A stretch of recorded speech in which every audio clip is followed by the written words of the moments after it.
we'll go through this.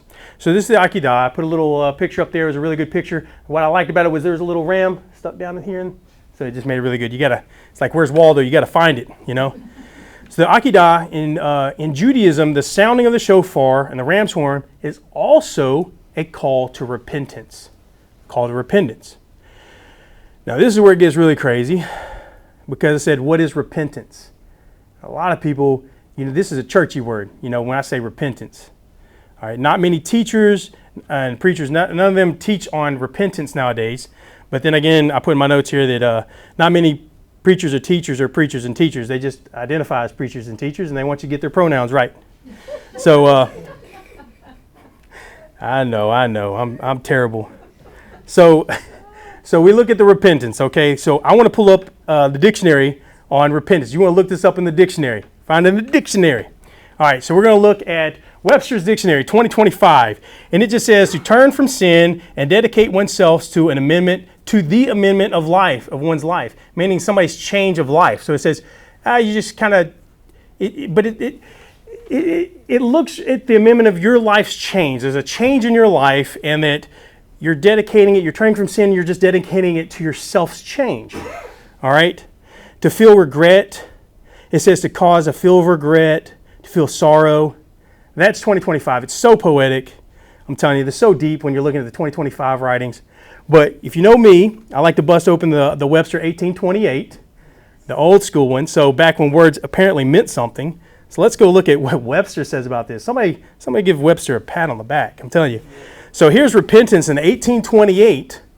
It says it's sorrow for anything done or said, the pain of grief which person experiences in consequence to the injury or inconvenience produced by his own conduct. Number 2, it gets on to, it says, in theology. Now he says in theology, the pain, regret of affliction which a person feels on account of the past conduct because it exposes himself to punishment.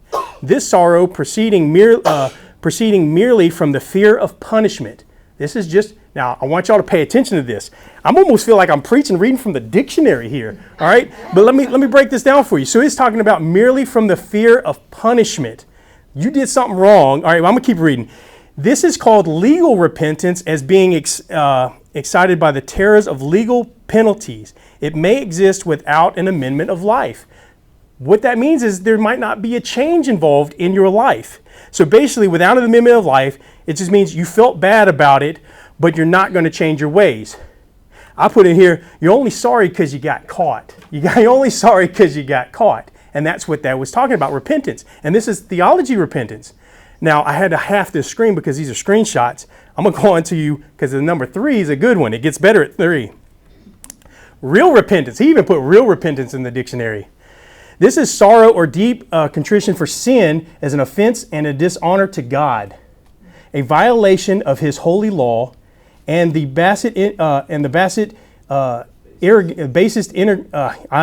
I'm all over these words today. Basest, I don't even speak like this because it's 1828. All right, let's just put it blank. All right, and the basis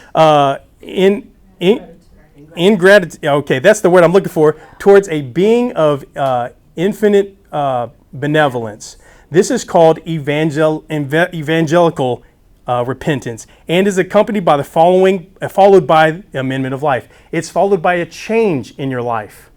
It has nothing to do with the punishment. It's just you did wrong and you changed. All right?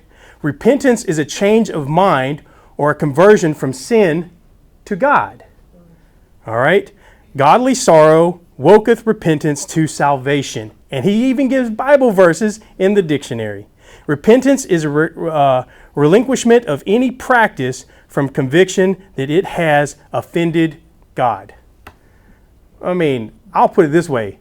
Some of these pastors out here, I think if they just shut up and maybe just if they ain't going to preach from the Bible, at least preach from the 1828 dictionary. Let's just get that right, all right? If they could do that, I mean, they'd be all better than what's got going on, I don't know. So I'm through preaching for a minute. Let's go on. But somebody give Noah Webster a pat on the back for that. It was a good one. So that is repentance, all right? And I had to throw that out there because he said it better than me. And actually, he could say it that I couldn't because I couldn't even pronounce half the words.